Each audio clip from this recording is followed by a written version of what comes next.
And we are live. Welcome in, ladies and gentlemen. I am one of your co-hosts, Blake Ruffino. Alongside me is my counterpart and co-host and Colorado Avalanche fan, Joe DeLeon. Good evening, good sir. How are you? Uh-oh. I think he's muted. I said I'm not an Avs. I haven't done that in a while. I've not made that mistake in a while. I'm not an Avs fan. I just bought the hat because it was cool. Is that allowed? Is that not allowed? I really don't know anymore because I see so many people doing it. Like I don't. I can't wear like a Boston Red Sox hat. No, well, I would never go that far. I think that there's certain franchises that are so just generally vague that I don't think many people would get super upset if you were wearing their logo. Like this is the early 2000s Avalanche logo. I don't think anyone's getting pissed off over that. By the way, got some news for you. Okay. LSU might be getting a hockey club. A what? A hockey club. Hockey club. Yeah, they're like club hockey. They're not doing D1 hockey. Yeah, they're not doing D1 right now. But I'm going to tell you, I fell in love with the jerseys. It's like, you know how T-Pain said, "I'm in love with a stripper." I'm in love with these jerseys, man. That team's going to be awful. Let's be honest with ourselves. That team is going to be terrible.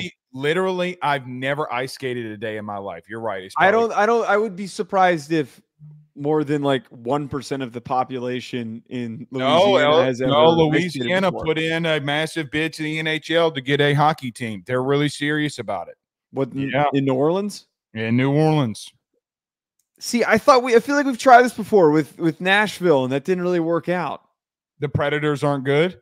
Or no, Atlanta Thrashers. Sorry, that was who I was thinking of. The Thrashers moved all the way to Winnipeg. They were such a failure. I'm not sure, but let me tell you one thing. You put another major league sports team and they're actually successful, this place will blow up. Well, that's the caveat. You need Atlanta's different. Atlanta's need baseball before you actually put. Well, hockey. They had a AAA team and then they did away with it because it's a AAA team. I do agree that a Major League Baseball team should be here before that, but yeah, instead of Portland, I would move if I expanded 2 more teams, I would put one in New Orleans. I mean, baseball's so big in the South. Why wouldn't people be? I know so many Braves fans. Well, because of the weather and in August you get hit with hurricanes. I understand it, but I mean, look, I might become a hockey fan yet, but you know who is a fan of hockey? The people in the Midwest. And the people who watch and love the Big Ten. So we'll talk about our top 5 head coaches in the Big Ten here tonight. I got to be honest, Joe, after going through 5 or actually going through 6, I did not – I was like, man, I don't know. I thought that this was an easier list, to be honest with you. Oh, you thought this was easier than the SEC coaches? Yeah, but I think it's the opposite. No, because I feel like you posted yours online, so we can just go to it now. You having Sherrone Moore in your top 5. I don't hate it, but then who after that? Maybe you can go the Big Bert machine out there in Illinois, and that's fine with me. But I mean, Joe, you got 7 that you can have debates about, but after that, I mean, you have 11 other coaches that you're just like, yeah. I mean, where do you put them? Well, I think why it was harder is because you can put the 4 and the 5 slot are there's an enormous debate that could be had because it's Kurt Ferentz, Sherrone Moore, who hasn't done anything yet but showed a lot of promise. It's Curt Cignetti, who had a great first year. It's Brett Bielema, who has done some great things at Illinois but has been a little bit inconsistent. And if we wanted to go further, that PJ Fleck, you probably couldn't really argue very much. And Matt Rule, we're not going to do that, but still. There's still not a clear-cut 4, 5, 6, or 7. We can have any order there. You know where the real chaos is probably going to be? The Big 12 is going to be impossible. Do you understand the hate that we're probably going to get if we don't put Coach Prime at number 1? Well, I mean, we can't. He's been in the Big 12 for 1 year. Kenny Dillingham. Well, so it's Kenny Dillingham. If you don't put your boy out in Utah at number 1, then you're a Rudy Poo. There, I said it. Okay, that's true. And I would put Kenny Dillingham ahead of Deion Sanders. I would too. Won the conference. I would too. Yep, I would too.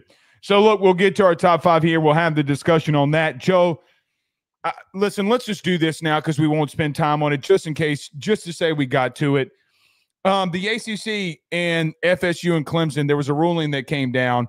The numbers that were reported, shocking, the numbers that were reported by On3 were actually false.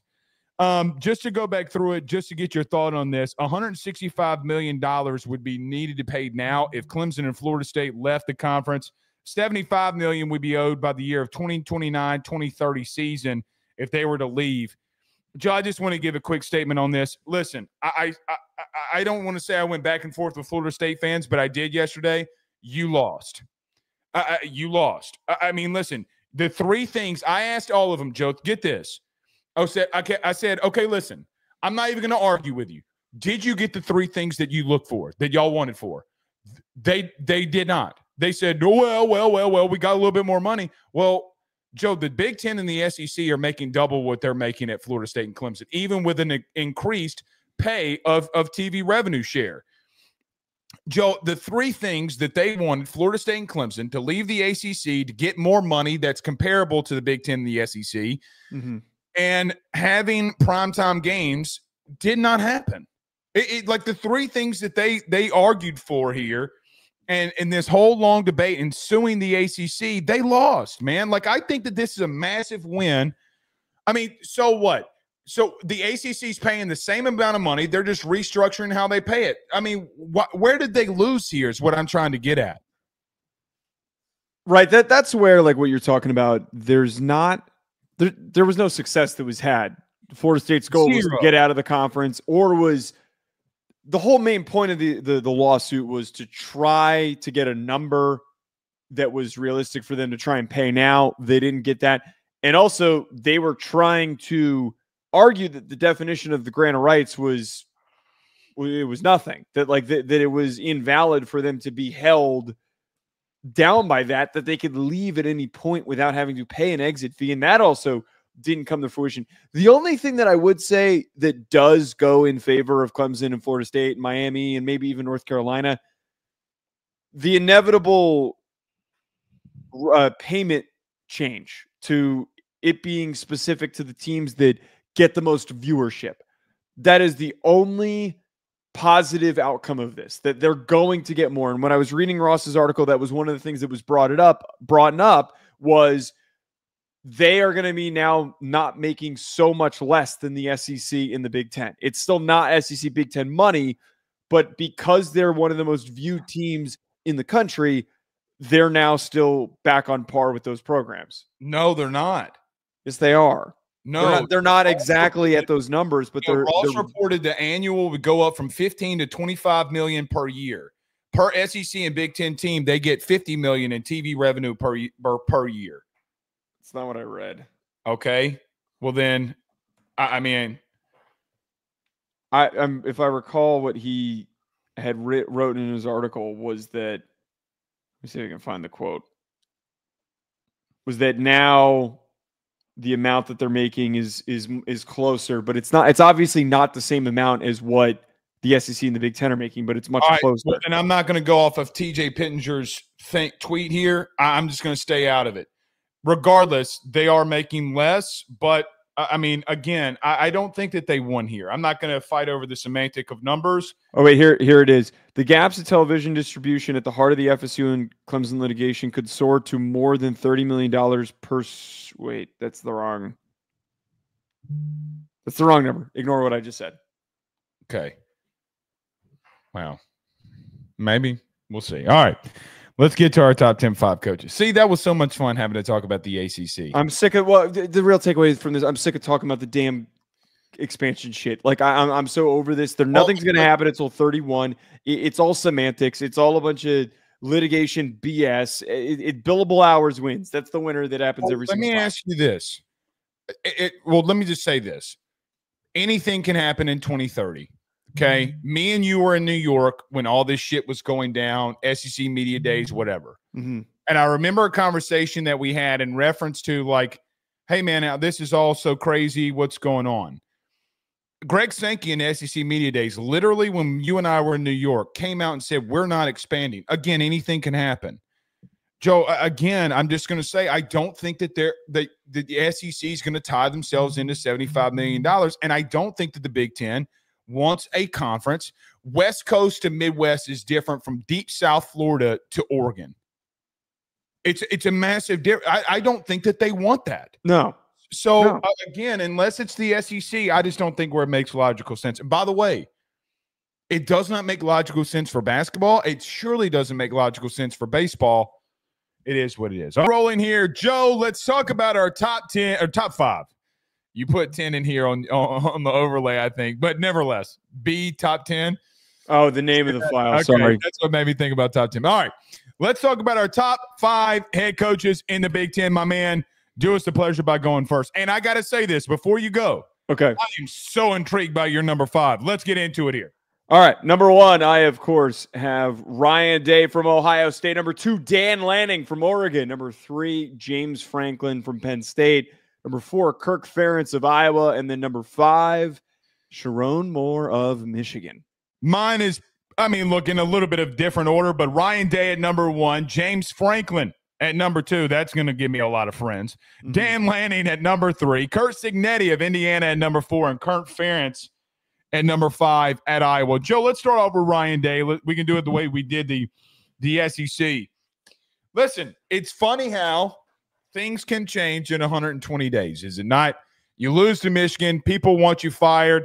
People are basically threatening your family, per his wife in that article that came out with CBS. And now all of a sudden he's one of the top coaches in all of college football. Listen, I don't care what anybody tells me about Ryan Day. For me, he's the second best coach in college football right now. Yeah. So he's never not won 11 games. I don't care that it's Ohio State. We've seen blue blood programs fall. They have not. If you're going to sit here and tell me that they're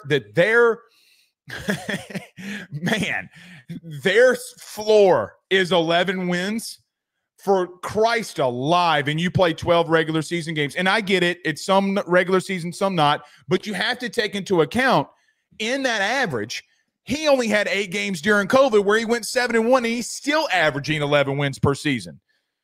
Listen, man, I really like Ryan Day. What they went through last year, the adversity that he overcame, him telling his wife as an example, Joe, that I'm getting us out of this and we're going to win the whole damn thing. I don't care if the man dyes his beard or not. I see all the jokes that y'all make about him. He is a damn good football coach. Ryan Day at number 1 on top of both of our lists here for the Big Ten. I think even if they didn't win the national championship this year, I would still have Ryan Day as the best coach in the Big Ten because, well, the list is very thin. He has 2 national championship appearances, 1 win, 70-10 in his time coaching at Ohio State. He's been there long enough where we no longer have to play the game of, well, he just took over Urban's team. That's why they've been so good. Won a national championship this year to really firm things out and to confirm that he is the second best coach in the sport. I think the craziest part about his success, and I don't think a lot of people realize how freaking hard this is to do, to not have a single season in this span with less than 2 losses, with more than 2 losses, is unheard of. The ability for him to have stayed so consistent through this stretch is unbelievable. And it's all credit to his recruiting efforts, his coaching efforts, his developmental efforts, front to back, almost every single position group. He has some of the best talent that comes out on a yearly basis into the NFL draft. And also, I think one thing that's not even talked about either, he rarely loses his top guys. So Ryan Day does everything right. He finally won the national championship, even though that we were kind of questioning if he would ever get there after they lost to Michigan. This season was vindication for all the crap that he's been through. Listen, I understand, Joe, and we've had this discussion about the Michigan thing. I just can't. Listen, the dude just won a national title, right? You went all in for him. He delivered. They're going to continue to sustain here. Now, I do think that they take a step back, but what is their step back? Joe, that's the realistic nature of what we need to. What is their step back? Let's say that they go 10-2 in the regular season. That's their step back. My brother in Christ. Are we kidding? So them making the playoff is a step back.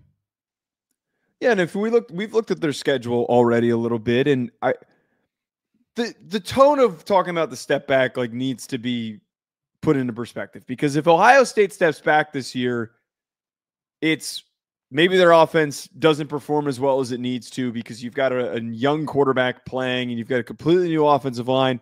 Maybe they sputter a little bit in some of the tight, close battles that they have against the toughest teams in their schedule. That's essentially the step back. And then at the end of the year, and even when they go into the college football playoff, we'd be saying, all right, this team is young, they're improving, but this just wasn't a championship level team. I think our perspective is altered because this year was such a talented group that didn't play well enough during the regular season that they should have gone undefeated. They should have been an undefeated team. So the way that we're kind of framing this, just because they have the same record does not mean they're the same team. Right, they're the same thing. Well, it just depends on where those losses come from, right? Yeah. I mean, look, and we'll get to that. Look, Ryan Day, for me, I don't know what else to say. Like, I understand the hate that he gets. I understand that people don't like some of the things he does, and he went after Lou Holtz, and it was what it was. And listen, man, stuff happens. Like, I mean, like, I'm just a massive fan of Ryan Day. He's going to be at our number one. All right, we have a debate that we got to get to here because in our top 10, I have James Franklin at number 2, and at number 3, I have Dan Lanning at Oregon. Oh, shit, man, I can't make a graphic without a spelling here. Holy crap.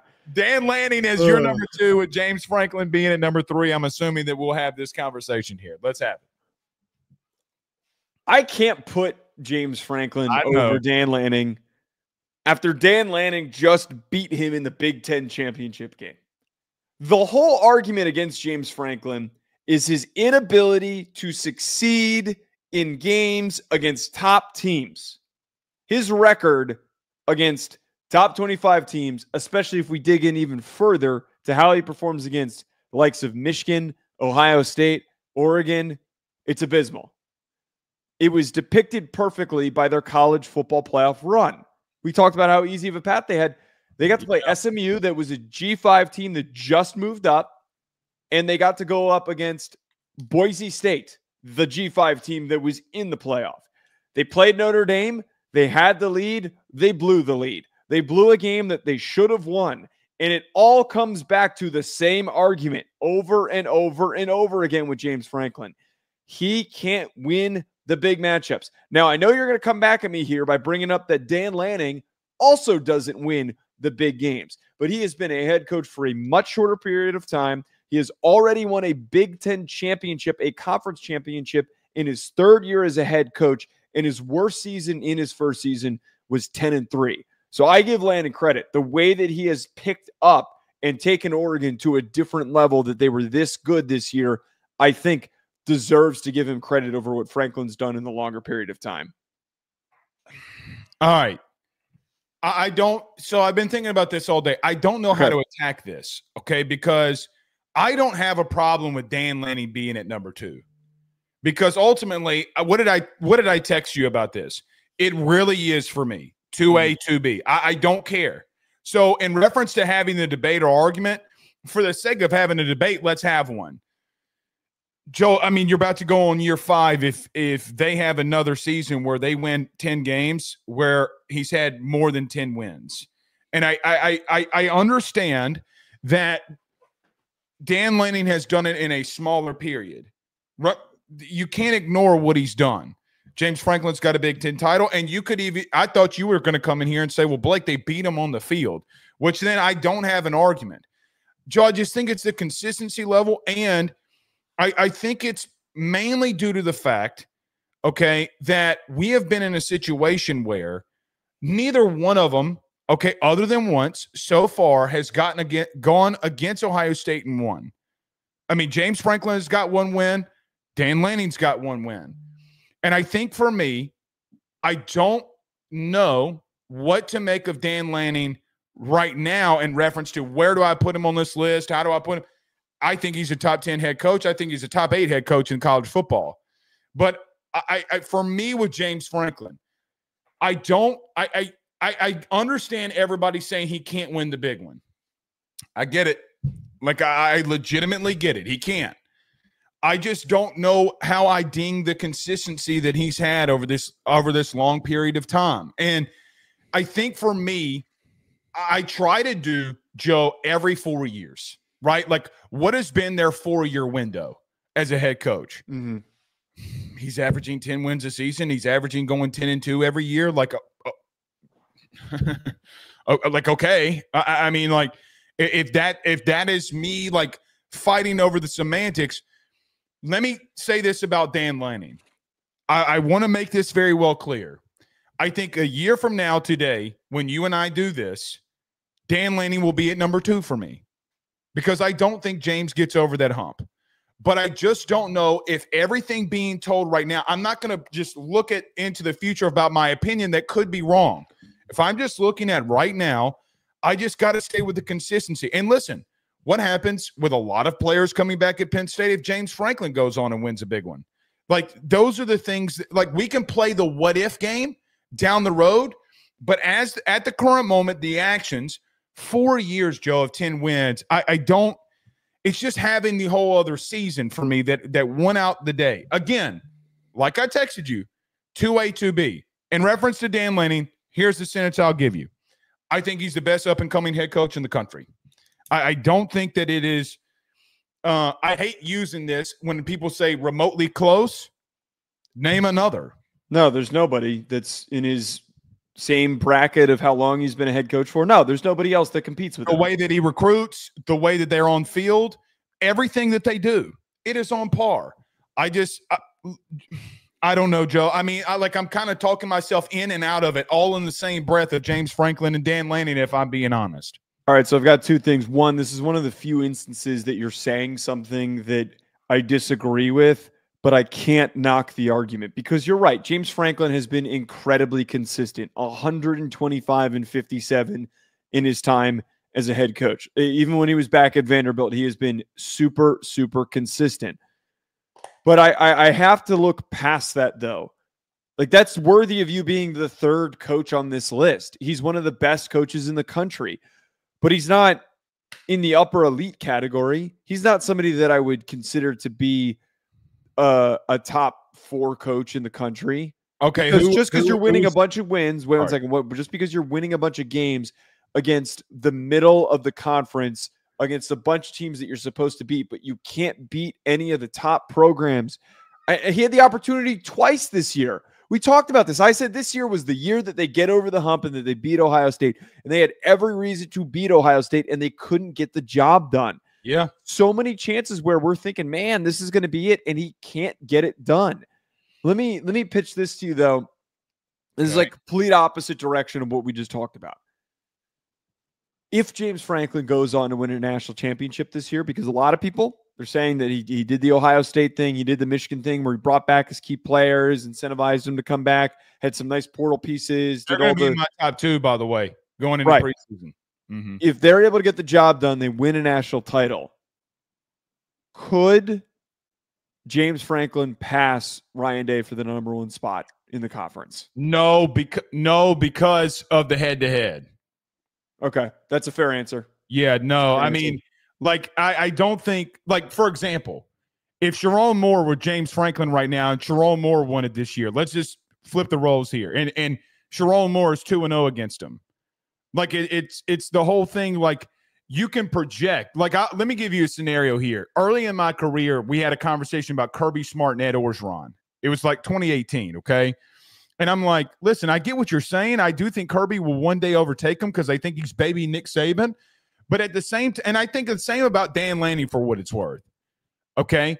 But the conversation is there's not, like, you would have to bring different layers into these conversations, because James Franklin is what, 0-4 against 0-4 against Ryan Day, or 0-5, whatever it is. Maybe he has the only win he has against Ohio State is against Urban Meyer and the boys. I couldn't do it. Now, if there's a scenario where Ryan Day like loses 6 games, I mean, maybe we can have a debate, but I mean, goodness great, that's not going to happen. So no, but here's the thing that I'd say that also I want to throw in there. I know James has done it for a long time. Brother, he won 9 games at Vandy. So, like, I get that it's such a long time ago and so much other things have happened. I mean, Joe, they have not been the same since he left. I mean, and that deserves recognition that he turned a historically awful program into a winner for a brief period of time. Like I'm all with you there that he needs love for how good Vanderbilt was, and that kind of paints the picture of what he is as a program builder. But it's just like, though, that, and this is something that I think us as media members, when we debate coaches, and fans when they debate coaches, that it's forgotten that there is a separation between somebody who's a program builder and somebody who's a national championship winner. He rebuilt Penn State after the whole Joe Paterno, Jerry Sandusky situation. I know Bill O'Brien was there for a little bit, but the real builder of this program was James Franklin. It was all him that got them to this point. There are just some coaches, though, that can't get past that. There's some coaches that just can't actually deliver in the premier big-time moments, because the inch of separation between the top coaches and these middle-tier coaches, it's that just extra instinct. It's that extra drive in knowing how to lock in and find success in tight games that I don't think that he has. Well, and listen, for what it's worth, the dude literally. Here's also what I know about James Franklin. The coaches love him. Coaches around the country love him. Listen, Jim Knowles doesn't go there if he doesn't like him. Money aside, I mean, money was going to be money anywhere he went. He's brought in Manny Diaz. He brought in Tom Allen. He got Andy Kotelnicki. You literally had a weekly segment between Nick Saban and James Franklin. Brother, Nick don't do that with coaches. You mean to tell me in Nick's retirement during the week that he's going to have a conversation, an hour-long conversation on the air with somebody, and he chooses James Franklin? Why? Like, again, that means nothing about on-field stuff, but I just think, look, 2A, 2B. Now, again, like I said, just so Oregon fans don't come to Louisiana and try to hunt me down, I think Dan's going to pass him up. But at the current moment, for me, I'm just going to leave it there because, Joe, I'm going to tell you, I do think that they're going to be a very big contender this year. I do. I hope Drew Allar takes the next step for him, but look, man, they're going to be a really good team. We didn't talk a lot on Dan Lanning here. Do we need to add anything on Dan Lanning? Just to reiterate, though, the fact that the trajectory of where he's taken Oregon, because it needs to be recognized. And I know a lot of people want to say, like, well, Chip Kelly got them to a national championship game. It's so amazing. That those Chip Kelly teams were awesome, but we didn't have this same feeling, right? We didn't have this same feeling that, oh, this team is building towards winning a national championship. That Chip Kelly quality team that they had was unique. It was dynamic, but they weren't recruiting 5 stars like this. They weren't bringing in big defensive linemen that are some of the best in the recruiting class in the country the way that Dan Lanning is. Well, and I will add this. Again, there's always that one coach from big coaching trees that prevails. I think this is Kirby's. It just happened a little bit sooner than when it did with Nick and them. But, I mean, he's going on the blueprint. They recruit at a religious level. The thing that I would say about Dan, okay, you're going into year 4, regardless of how young you are as a head coach, with big-time recruiting comes big-time responsibility. Now, let me just throw this out there to you. This is going to be the 5th top 5 class that he's had. At some point, you can't just point at talent. He's got to get over that hump. I mean, Joe. Wait, Lanning's 5th class? Yes. He's been there for 5 years. Yes, because he's going into year 4. He inherits a class when he goes in there. So if a coach is going into the year, like, for example, Brian Kelly came in 2022, but he technically had the 2023 class. Does that make sense? Sure. I mean, he's inheriting a class.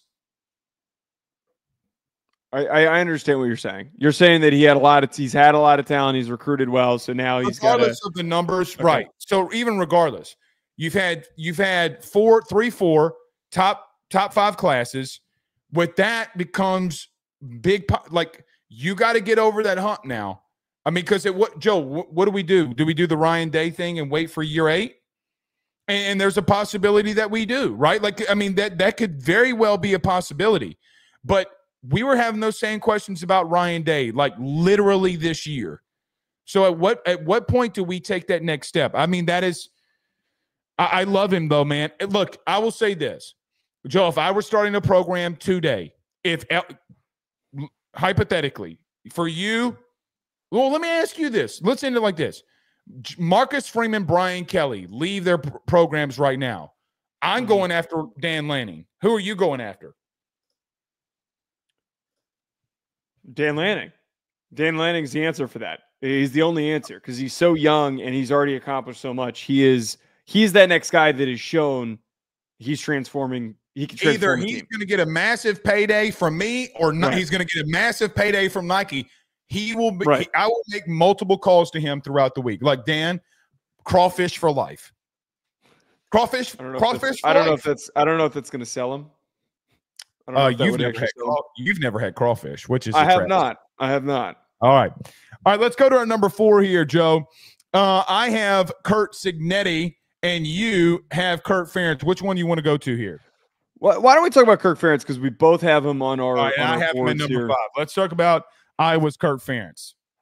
I almost left him off, and then I really thought this through.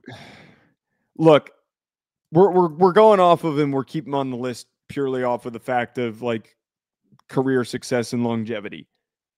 I would like to factor in, and I like to factor in a lot of like who's taking their program in the right direction. He's the only guy that I'd willingly place on here that I don't really feel excited about Iowa's future, but I at least have to respect what he has done. He's got 2 Big Ten titles. Those were in the early 2000s, but he still had 2 Big Ten titles. He was the 2002 AP Coach of the Year.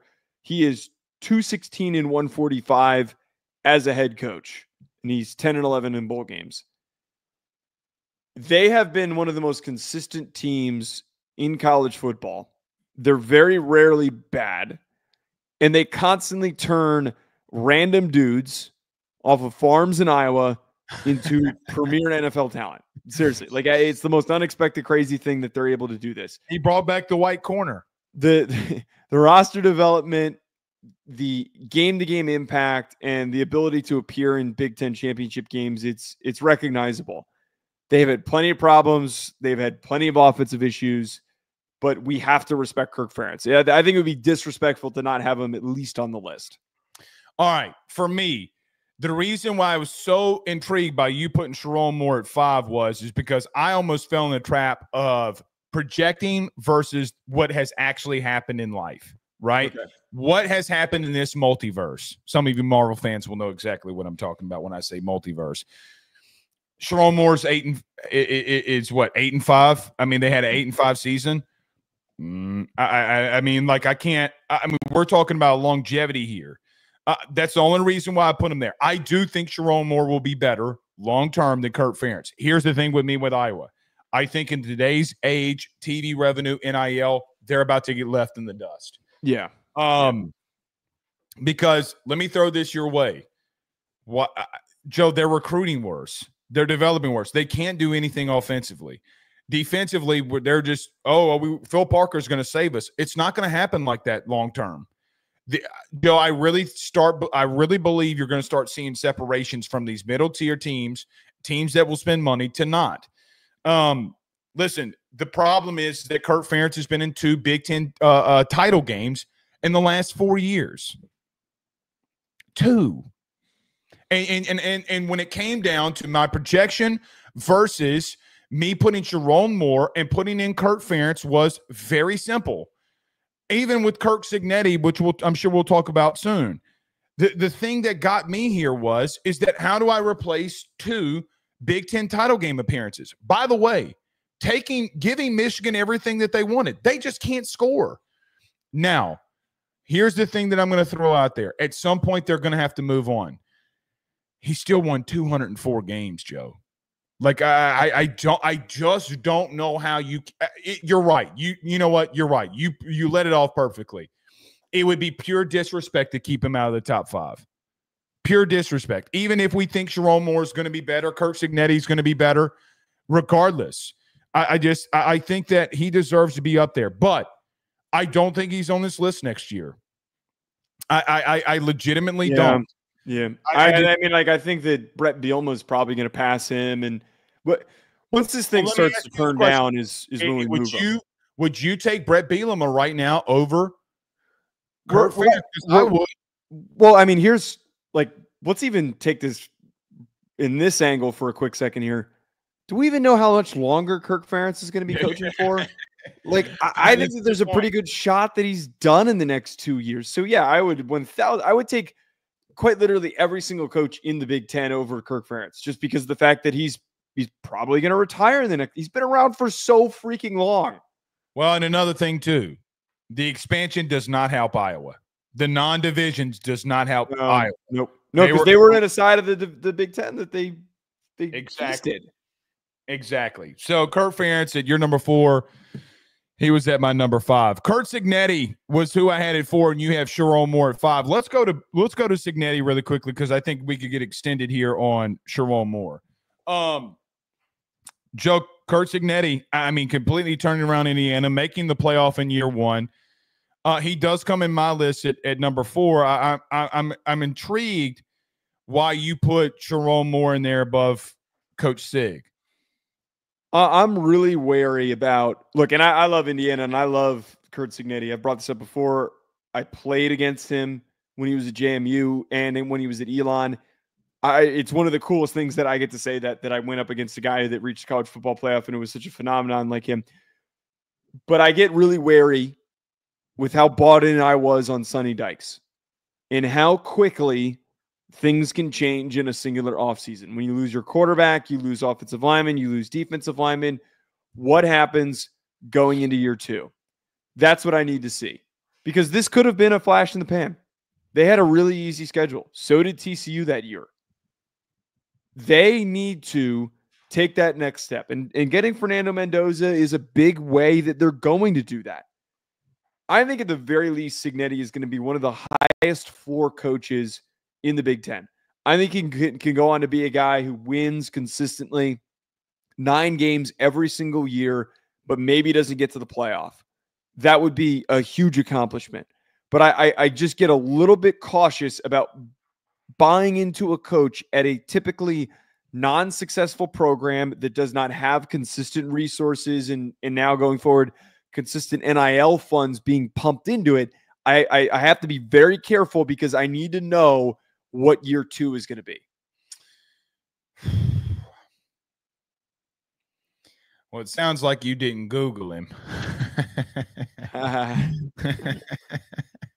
Terrible joke. All right. It is terrible. I see where you're coming from with the whole Sonny Dykes thing here, but here's the thing though. They are spending more money than TCU. They did get better recruits than TCU. They did retain better than TCU. I look at their schedule: Old Dominion, Kennesaw State, Indiana State, Illinois, at Iowa. I mean, Michigan State. I mean, they go to Oregon and they go to Penn State. I mean, is there a game in there this year that they could slip up? But the thing with Cignetti is that he's averaging, whether it be JMU or whether it be Indiana, he's just going 10-2, literally. In the last 3 seasons, as he's been a head coach, he's 30-6. Literally, he keeps going 10-2. He didn't even get to go to a bowl game, right? That is basically what keeps happening to them. Joe, I can't penalize him here. I just don't think I could put him above. I don't think I could put Sherrone Moore ahead of him because it did play out on the field, right? I'm going to save getting to Sherrone Moore. I'm going to argue against you, but continue. Well, I know where you're going to argue against me, and here's the truth. I'm probably going to agree with you because I think Sherrone Moore is going to really get this thing rolling. Again, the projection for me, I try not to project. What have they done? Because I feel like my opinion can be wrong. I disagree with you on this. You projected because this could be like a Sonny Dykes thing. I'm just going based off of the 3 years. Bro, he took Indiana to a playoff. Like that in and of itself. Well, that is an amazing accomplishment that he did it. But the problem is, and big driving force for why I go with Sherrone Moore is that Sherrone Moore is at a program that commits to success, that commits to excellence and all those things. As long as the first year looks good, and I'm going to share the rest of this take in a second when we kind of separate these talking points, but once you see this the path to success, you know that this thing is going to get over the top.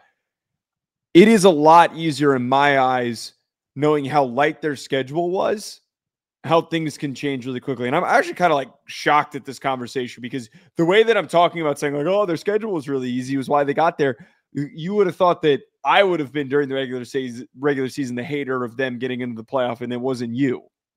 Yeah, it was definitely me. Yes. I mean, but I can't ignore it. Like to go against, okay, like who did they play last year? I understand that Michigan had a little bit more of a rebuild than most. Did he? I mean, I ain't trying to be rude, but more than Indiana, they went winless all damn near. Well, okay. I mean, it's different taking a 2-10 team to the playoff. Okay, let's talk about Sherrone Moore here because okay. I understand to be able to separate these talking points. I understand what you're saying. He rebuilt an awful Indiana team in a quick second. Part of the reason why I'm like a little wary here is that when it's that quick, it feels a little off. Like I need proof that it's real, that if it can turn around that quickly. With Sherrone Moore, no, what he took over was not as bad as Indiana. But not enough people are like really giving credit to and recognizing how messy of a situation he took over. He took over a team that is in the midst of an NCAA investigation that has his name written all over it. That is a huge distraction. They didn't recruit or go in the portal at all because nobody thought at any length what was going to happen after they won the national championship game.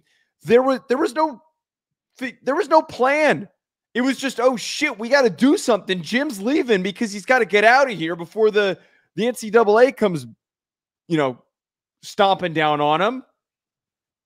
For him to find a way to succeed with no quarterback and to get this in a nice direction towards the end of the year, I think is a really bright sign for me why he will go on to compete for national titles in Michigan. I have loved Sherrone Moore before he was even brought up as a head coach candidate. The way that he was able to help them win when he took over for Harbaugh, I think is another example of that. Listen, I wish we could play this but we would get tagged if we did. Right. You know what? My argument for Sherrone Moore, I don't hate he's on your list. I think he's going to be on there. I think he's a bright coach. I love what they're doing at Michigan. Want me to tell you about how a team gets bought in and a fan base gets bought in? When they entered the Horseshoe this year, Blake, it's the biggest rivalry game. Bullshit. Joe, I've been on teams that massive rivalry games. Maybe not as big as this one, okay? But a rival is a rival. And the way that they came and stood behind him and the way that they ended, to your point, I mean, it was I got to be real. I never thought that they would end the way that they did ended the season. They're 2 points away from beating, or they were close to beating Indiana. They beat Ohio State and they beat down Alabama. I mean, that in and of itself should show that they're in the right trajectory. Here's where I'll get with this, though. The reason I'm skeptical, if there is some skepticism, I want to see how he builds it on his own, right? Like, I mean, you do have some remnants. I mean, you got a lot of defenders you got to replace, a lot. And I just want to see how he builds it on himself. I mean, he's only going into year 2 here. It's why I left him off. Okay, I left him off because I'm like, yeah, I mean, you finish the season great, but how do you start building it on your own? Again, I think he's going to build it great.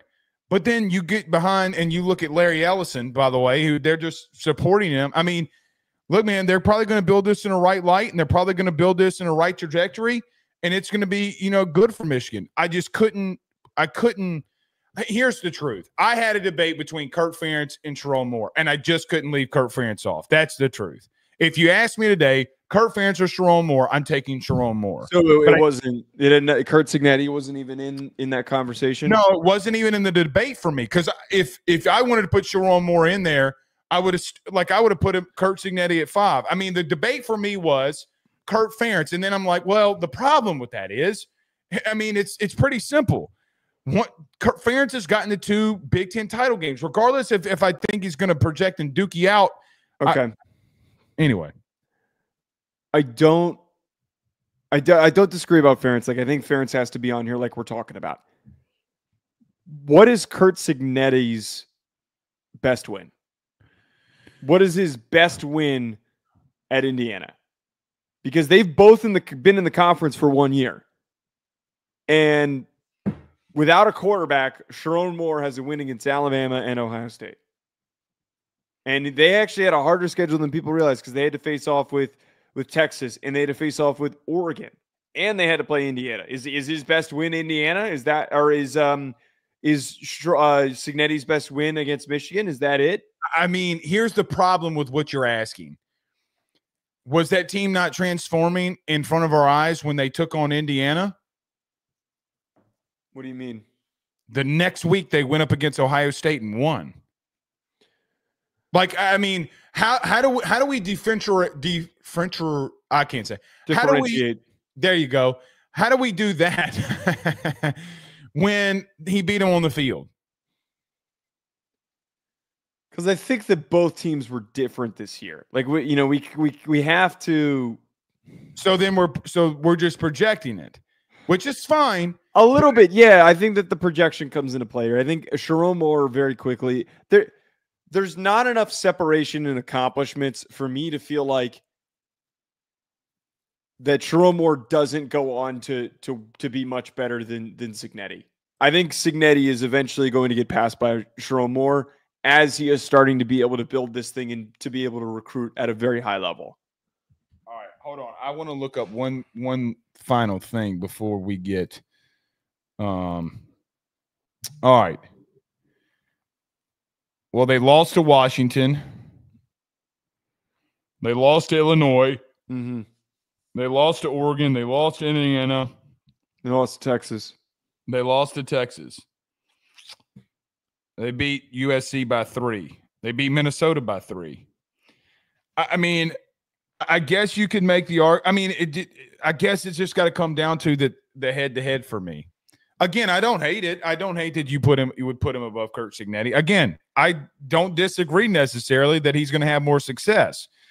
It's just, I mean, man, look, I mean, they went toe-to-toe on the field and he won. It's fair.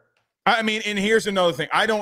As much as I did not think that Indiana deserved to get in over some of those other teams, it doesn't stop that he took a 2-10 team to the playoff.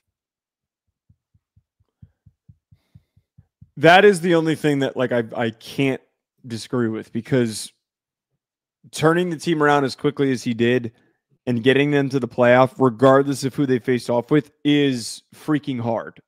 Really hard. It's an insane accomplishment. That would be like saying that Mike Norvell is about to turn around Florida State and they're going to go to the playoff. Well, a little different than that. I mean, because sure. the lack of, because he wasn't, Cignetti didn't cause his team to go 2-10. Right. Speaking of which, what the hell do we do with Mike Norvell when we do our ACC coach rankings? Is he going to be in your top 5? I'll tell you this: Dabo's at 1.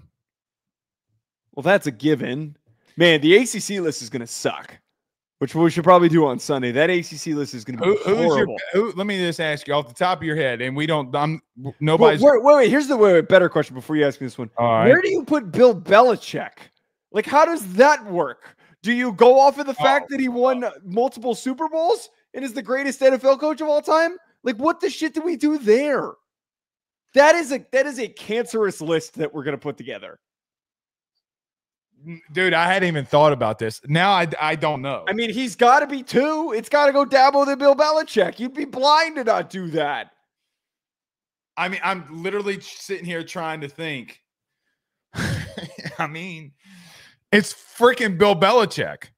I know, which is incredibly, like, it almost feels incredulous, but to say that, like, oh, the guy who's never coached the college game before and who could be awful is the second best coach in the conference. I have such a bad feeling about putting him at 2 because I think he could fail. Maybe in the top 5 is safe to do. There's a lot of awful coaches who haven't accomplished anything. Or not, there's a lot of okay coaches that haven't accomplished anything. I'm going to say this. And